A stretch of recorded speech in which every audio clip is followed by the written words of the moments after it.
오늘 윤석열 전 대통령의 구속영장 심사가 있는 날입니다. 어떤 결과가 나올지 그리고 특검 수사 상황을 어떻게 지켜보고 있는지 법사위의 민주당 간사기도 하죠. 더불어민주당 김용민 의원 전화로 연결해서 이야기 나눠보도록 하겠습니다. 의원님 안녕하세요. 네, 안녕하십니까. 반갑습니다. 의원님. 네. 오늘 윤석열 전 대통령 재구속 여부가 결정되는 날인데 요거 결과는 어떻게 예상하고 계십니까? 저는 법조인으로서 당연히 구속될 것이다라고 생각하고 있습니다. 분석하고 있습니다. 저 혹시 네. 구속이 안 될 가능성은 전혀 염두에 두지 않고 계시는 거예요? 전혀까지는 아니지만요. 네. 지금 사안 자체가 구속을 시킬 수밖에 없는 사안이기 때문에 이제 법조 경험으로 봤을 때는 과거에 이런 비슷한 사례였으면 거의 다 영장이 발부되는 사안입니다. 왜 그렇게 말씀드리냐면요. 사실은 법원 입장에서 이런 사건을 판단할 때 가장 중요하고 큰 변수가 전직 대통령이라는 게 가장 큰 변수가 될 거예요. 그건 무슨 얘기냐면 구속영장을 발부할 때는 도주 또는 증거인멸의 우려가 인정이 돼야 되는데 보통은 그 사회 고위층 아니면 고위공직자 출신들은 도주 우려가 잘 인정이 안 되거나 아니면 증거인멸 가능성을 높게 보지 않는 경우들이 많거든요. 그래서 전직 대통령이었기 때문에 그게 인정 안 되고 법원 입장에서 그걸 인정하지 않으려고 하는 경향들이 있을 수 있는데 이번에 영장에 청구한 범죄가 그런 우려들만 집중적으로 부각시키는 범죄를 골라서 청구했기 때문에 저는 법원 입장에서는 이건 거부하기 매우 어렵다라고 보고 있습니다. 구체적으로 어떤 점 때문에 그러신 거예요, 의원님? 쉽게 말해서 범죄 자체가 체포를 방해하려고 했던 것과 그다음에 계엄 선포문을 사후에 작성해서 증거를 사후에 조작해낸 것이잖아요. 허위 공문서 작성 혐의. 그렇죠. 허위 공문서 작성인데 증거를 사후에 조작해낸 것이죠. 그러니까 사후에 증거까지 조작해내는 사람이었기 때문에 이미 있는 증거들을 삭제하는 것은 매우 가능성이 높은 것이죠. 게다가 실제로 비화폰의 통화 내역을 삭제하게 하거나 이런 것들이 확인이 됐죠. 게다가 또 체포 방해 같은 경우에는 본인이 직접 총을 보여줘라 이렇게 직접 지시한 내용들까지 나오고 있기 때문에 체포 방해 행위 자체가 도주 우려의 가능성을 매우 높이는 범죄라고 본다면 구속영장 발부할 때 증거인멸 도주 우려가 인정될 가능성이 아주 높다고 보고 있습니다. 전직 대통령에도 불구하고 오히려 도주 우려, 증거인멸 우려가 높게 잡힐 거다 이런 말씀이시군요. 네, 맞습니다. 최근에 보니까 윤 전 대통령 측근들이요, 김성훈 경호처 차장이나 강희구 전 부속실장 이런 사람들이 심경의 변화를 일으켜서 그 진술이 이번에 영장을 청구하는 데 결정적인 역할을 했다라는 언론의 보도들이 있던데 그 사람들의 진술 변화한 계기 이런 것들은 어떻게 평가 보세요, 의원님? 글쎄 저는 그 부분은 정권이 교체됐다라는 게 굉장히 중요한 변수로 작용됐을 거라고 봅니다. 그 사람들 입장에서도요? 그전에 이제 정권 교체가 안 됐을 때에는 어떻게든지 정권을 유지하거나 재창출해서 자신들의 범죄를 덮을 가능성이 있다고 계속 보고 있었을 것인데 지금 정권이 교체돼서 그럴 가능성이 사실상 없어졌다라고 평가해서 이제 각자 도생, 자기 살 길을 찾기 시작한 것 아닐까라는 생각이 듭니다. 또 한편으로는 지금 특검이 동시에 3개가 출범해서 돌아가고 있지 않습니까? 수사를 하고 있어요. 그런데 이 특검의 수사 대상들, 수사를 받아야 될 사람들이 3개의 특검이 겹치는 분들이 많습니다. 다시 말해서 범죄자들이 겹치는 사안들이 많아요. 예를 들면 김태호 이런 분들은 내란 특검에도 등장할 수 있고 김건희 특검, 최혜병 특검 다 등장하거든요. 그렇기 때문에 어느 한쪽에서 특검 어느 한쪽에서 수사를 봐주거나 수사를 약하게 소극적으로 한다고 하더라도 다른 쪽에서 수사를 받아야 되기 때문에 빠져나갈 길이 없다라고 생각할 겁니다. 그래서 이 사람들은 지금은 도저히 빠져나갈 수 없으니 차라리 자백을 하고 불어서 자기의 책임을 어떻게든지 낮추는 쪽으로 가는 게 맞지 않을까라고 판단을 하고 있다고 보고 있어요. 예, 알겠습니다. 저 구속영장 청구서 있잖아요. 저 영장이요, 의원님. 네. 이게 이제 언론에 공개가 됐는데 이게 이제 특검 측에서는 우리가 유출한 게 아니고 변호인단이 유출을 했다. 이거 강경 대응하겠다. 뭐 이렇게 얘기를 하고 있거든요. 요 상황은 어떻게 보고 계십니까? 일반적인 경우에는 뭐 변호사들의 변론권을 예. 보호하는 쪽으로 뭐 여론들이 형성되기 마련인데 예. 기존에 이 변호인들이 헌법재판소에서 탄핵 재판부터 시작해서 쭉 이어가는 이 일련의 과정들을 보면 예. 변호인으로서의 변론권을 행사하는 것을 넘어서서 예. 자기 정치를 하거나 정치적인 선동을 하거나 혹은 내란을 선동하는 이런 행동들을 계속 보여왔기 때문에 특검에서는 이번에 제대로 예. 그 부분을 엄중 경고하지 않으면은 특검 수사가 심각하게 방해받을 것 같다라고 판단을 한 것처럼 보여요. 아, 이게 그래서 그 변호인들이 예. 변론 방향을 바꿔야 됩니다. 어떻게요? 법조인으로서 법률적인 쟁점과 관련된 혹은 필요하면 절차와 관련된 부분만 다투고 진행을 해야지 예. 마치 자기 나중에 출마할 걸 예상하면서 변호인이 자기 존재감을 자꾸 드러내면서 정치적인 언행들만 하고 있거든요. 예. 그건 매우 잘못된 변호 방식이죠. 아니 의원님 이거 저도 개인적으로 좀 이게 궁금해서 그런데요. 이게 대부분 이런 거 공개하는 게 공개하면은 자기들한테 유리하다고 소위 말하는 언론 플레이를 하는 거잖아요. 네. 근데 이거 구속영장 청구서 공개되면 윤 전 대통령한테 별로 도움이 안 될 것 같은데 이걸 왜 공개했을까요? 변호인들이? 뭐 그 부분도 저도 의문이라고 보고는 있는데 이제 두 가지 관점이죠. 아까 말씀드렸던 첫 번째 관점은 자기 정치 하기 때문에 이럴 가능성이 있다라고 보는 거예요. 자기의 의뢰인의 이익은 크게 생각하지 않고 자기의 존재감을 드러내는 방식의 자기 정치를 하는 것이죠. 언론에 단독 보도 주면서 또 존재감을 또 계속 유지하고 또 하나의 방식은 극우 세력들의 준동을 다시 한번 촉구하는 방식으로 그렇게. 네, 우리 뭐 윤석열 대통령이 이렇게 지금 핍박받고 있습니다. 이런 얘기를 하고 싶어서 그랬을 수도 있어요. 그런데 말씀드린 것처럼 두 가지 다 정상적인 변호 방식이 아니라 정치적 대응, 정치 행보를 하는 것이라서 저는 그래서 이게 문제가 있다고 보고 있는 것입니다. 알겠습니다. 주제를 좀 바꿔보도록 하겠습니다, 의원님. 네. 어제 민주당 박찬대 의원 지금은 전당대회 당대표로 출마해 있죠. 네. 이 대표 발의한 내란 특별법 이거 의원님도 함께 발의하셨죠? 예, 공동 발의했습니다. 이거 주요한 내용이 지금 뭡니까?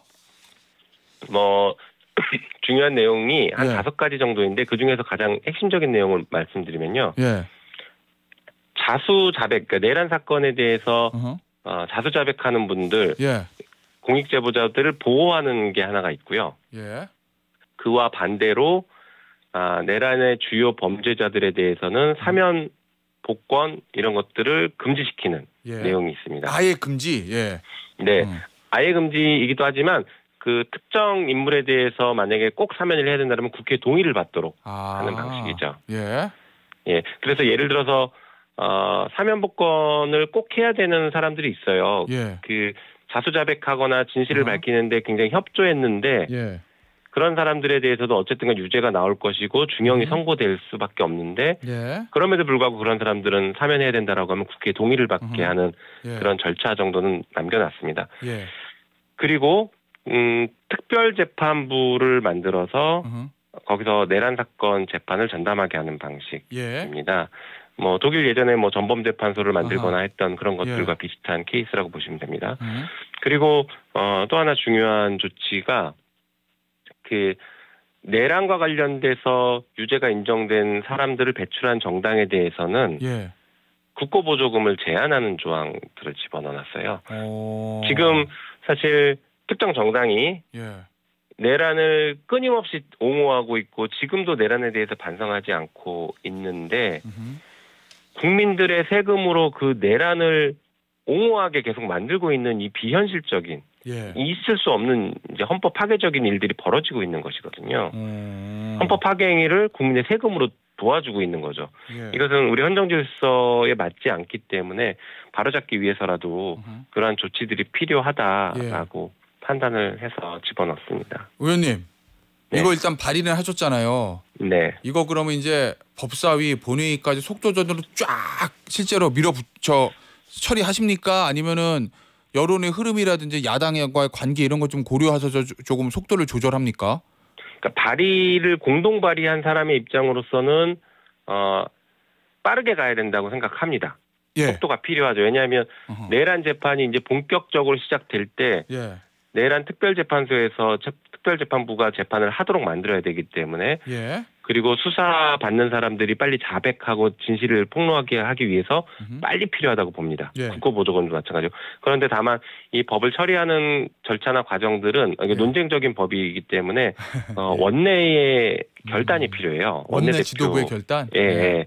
그렇기 때문에 그 부분은 뭐 추가적으로 논의하는 과정, 처리하는 과정에서 잘 상의해 가면서 해볼 생각입니다. 예. 아니 왜냐면은 의원님 이 여러 조항들 중에서 이 뭐 사면복권 제한은 뭐 그렇다고 치더라도 예. 요 뭐 내란범 배출한 정당에 대한 국고보조금 제한 이거는 네. 국민의힘에서 엄청나게 반발할 것 같은데 이거 아마 야당 탄압이다 뭐 이런 얘기도 할 수 있을 것 같은데 이거 이재명 대통령이 얘기했던 야당과 협치 요 기조하고 좀 안 맞는 거 아니냐 뭐 이런 생각도 들어서요. 네. 협치는 대화의 자격을 갖춘 사람과 협의하고 대화를 하는 것입니다. 예. 다시 말해서 야당 탄압이라고 뭐 얘기할 수도 있겠지만 그 야당이 여당일 때 무슨 일을 벌였습니까?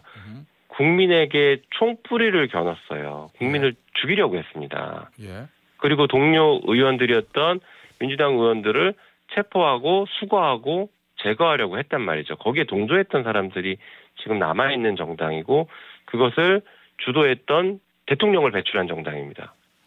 그렇기 때문에 이런 것들에 대한 바로잡기, 역사를 바로잡고 헌정 질서를 바로잡는 헌법적 조치, 헌법에 준하는 헌법적 조치를 취하지 않으면 이 뒤틀린 그 현대사를 제대로 바로잡지 못한다. 왜곡된 것을 원위치시키지 못한다라는 굉장히 절박한 심정인 것이죠.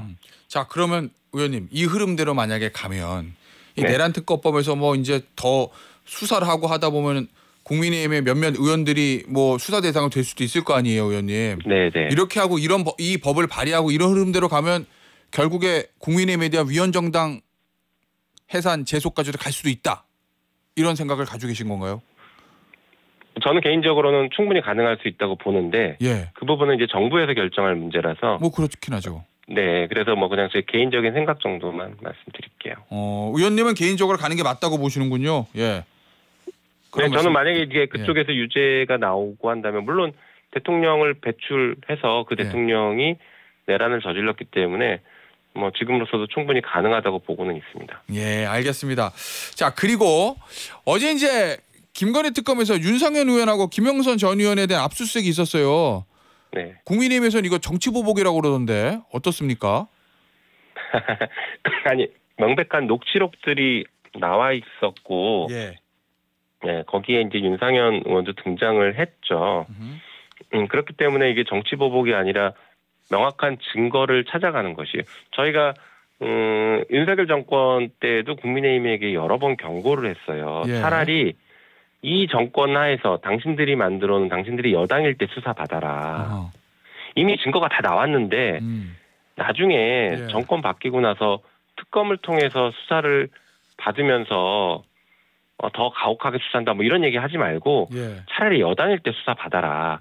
라는 걸 저희가 여러 번 경고를 했습니다. 예. 그 경고를 다 무시하고 여기까지 와서 이제 특검에 출범해서 수사를 하니 그런 얘기를 한다는 건 좀 문제가 있죠. 그리고 그동안에 국민의힘이 계속 반복적으로 주장해왔던 논리를 그대로 되돌려드리면 예.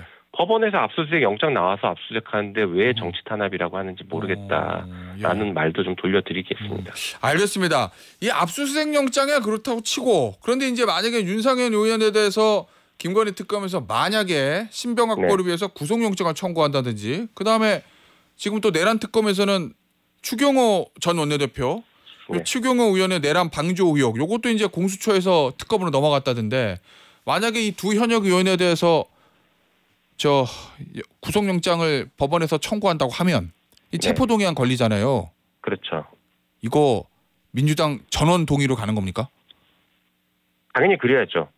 저는 당연히 그래야 된다고 생각하고 예. 특검이 예.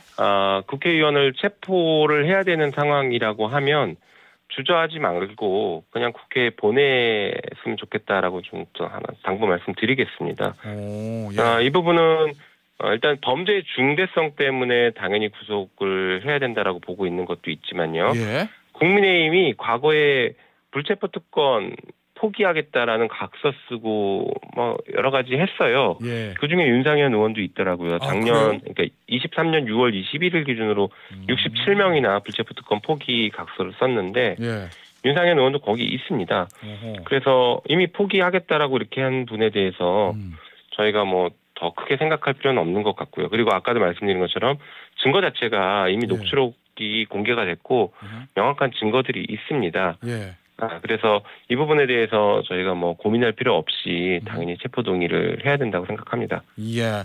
알겠습니다. 자, 그리고 이 지금 전당대회가 한참 진행 중인데 당대표 후보들이 다 추석 전에 검찰 개혁 끝내겠다 이렇게 얘기를 하고 있어요, 의원님.